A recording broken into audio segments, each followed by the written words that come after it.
Hey guys, welcome back to my channel. My name is Jess. If you're interested in going on a journey with me as I achieve healthier hair, skin, and overall wellness, consider hitting that subscribe button and then hitting that notification bell so you'll be notified every single time I post a new video, and we'll be on the way to a long, healthy lifestyle journey.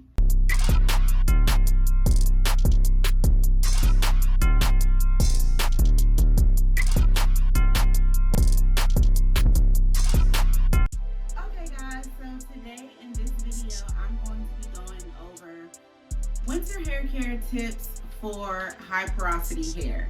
So if you guys see me looking down or anything like that, I have my notes and we're just gonna go ahead and jump right into this video. So the first tip that I have for high porosity hair in the winter time is to incorporate the LOC method if you have not already. Number one, you probably should have already done that, but that's besides the point, okay? We're here now, okay? And you just really want to make sure that you incorporate the LOC method, okay? So type 4 and high porosity hair is naturally dry and it craves water, okay? And the LOC method basically provides the hydration that high porosity hair needs, okay? The L stands for liquid or leave-in. You can use water or, like I said, a leave-in. So L is the moisture, right? O is an oil. You use that to seal in the moisture because oil is a sealant, right? Then you have C, which is your cream, okay? Your cream, your butter, or whatever else that may be. That also adds moisture as well as adding another layer of protection to keep the moisture locked into your hair because the winters are cold and they are harsh to our hair, okay? And we just gotta make sure that we are lathering up that thing, okay? So that it can stay healthy and it can stay protected, okay? The second tip that I have for high porosity hair in the winter time is to do protein treatments, okay? You should already be doing protein treatments as well, but you also want to make sure that you are really listening to your hair. High porosity hair is more vulnerable in the winter, okay, because like I said, that cold air is very harsh to our hair. The protein treatments really add that strength that our hair needs because the bonds and the holes and the gaps and stuff in our hair, it just really takes a toll on our hair, and the protein really helps put that back into our hair and makes our hair strong. You don't want to do it too much, obviously, the same as with protein deep conditioners. You can do protein deep conditioners more frequently than like legit protein treatments like the APHOGEE 2-step protein treatment. I've never tried that, but I hear it's amazing.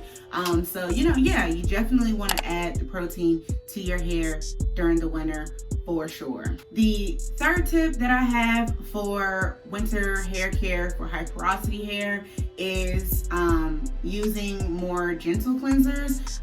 Now I know me personally, I use like sulfate shampoos, but especially in the wintertime, you low-key kind of want to push away from that because the sulfates can really strip the oils from your hair, causing more gaps and holes in your hair.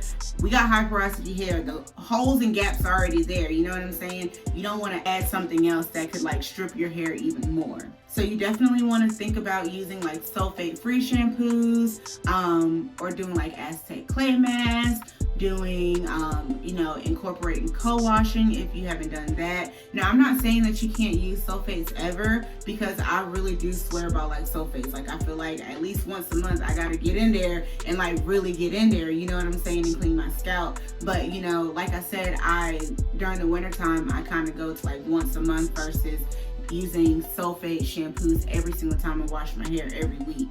Or if it's not once a month, it's twice a month. But you get what I'm saying. If I wash my hair every week, you know what I'm saying? I'm not using a sulfate shampoo every single time I wash my hair. I'm giving my hair a break and not stripping my hair's natural oil out of my hair every single time, because sulfate shampoos can really get your hair squeaky clean, and there's nothing wrong with that, but you don't necessarily need to do that every single time you wash your hair, especially in the wintertime. And my fourth tip is to use heavier butters and oils. In the summertime, you definitely want to use like lighter oils and stuff like that so your hair doesn't feel weighed down. But in the wintertime, the moisture really goes like that. So you really want to make sure that you are using like heavier butters and oils and stuff like that are just more effective in the wintertime because it helps keep your hair moisturized a little bit longer. So you can use like shea butter, avocado oil, olive oil, castor oil. Those are some of the heavier oils that you can use to like really seal in the moisture. You really want to try and make sure like some of the products that you use, if you're not going to just use like straight oil, has some of those oils or some of those heavier oils and butters in like the first 5 ingredients, because the first 5 ingredients, if you don't know, are the most ingredients in the product. So I don't know if you guys didn't know that or if you did know that, but the first 5 ingredients are the most potent in the product. So if it's water, like you want to make sure water is like definitely in the top 5, and then some of the heavier butters and oils and stuff like that, you want to make sure it's in the top 5 too. And that really just adds, like I said, that extra protective layer to help keep your hair moisturized longer, because it helps lock that moisture. It really helps lock that moisture in. And so my last and final bonus tip, so to say, it wasn't really on my notes, but I can't not say this because I have one in my hair. Do protective styling, okay? Give your hair a break. Sometimes it is a-okay to give your hair a break, especially if it's, you know, it's the winter time, you don't really feel like washing your hair all the time, or if you know you're not going to necessarily do what you need to do when your hair is out and keeping it healthy.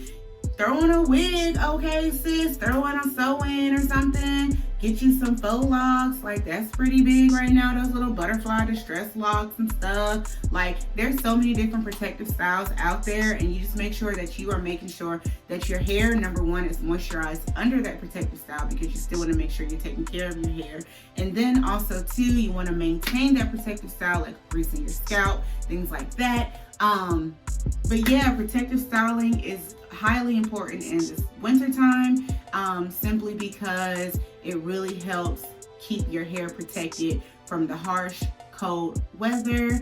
Yeah, it just really helps keep your hair protected from the harsh, cold weather, as well as, like, I live in North Carolina. One day it's 70 degrees, the next it's 30 and raining. Like, you know what I'm saying? And you never know what you're gonna get. And that's one of the reasons why I put these protective style in, because it's raining one day, it might be snowing tomorrow. You just never really know. And I don't have time to be dealing with my hair, okay? Because every time I do my hair and it's popping, it rains and I get mad, okay? So I'm trying to, like, I'm over it. I'm over that, okay? So I had to go ahead and throw a little protective style in for a month or two, you know what I'm saying? Keep it cute on them, keep it cute.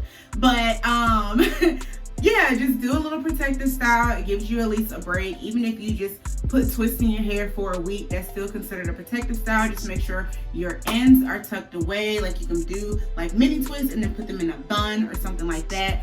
Just make sure, like I said, you are keeping your hair protected.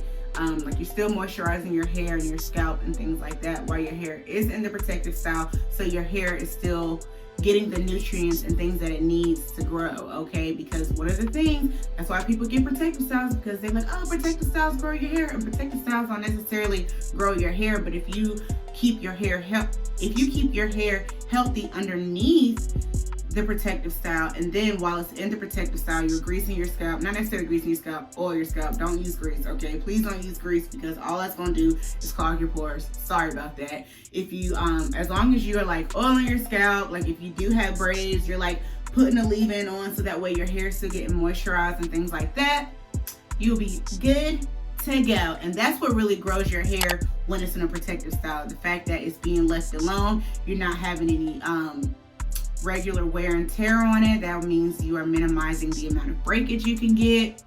You know what I'm saying? Protective styles are a win-win for real. But yeah, those are my tips for keeping your hair healthy if you are high porosity in the wintertime. If you guys have any high porosity hair care tips for the wintertime, drop them down below. My low porosity girls, what's something different that you guys do? You know, what's tips that you got from my low porosity people that watch my channel? If you have some tips for them, you can definitely drop them down below. And that is all that I have for this video, you guys. Don't forget to like, comment, and subscribe, and I'll see you guys in my next one. Bye.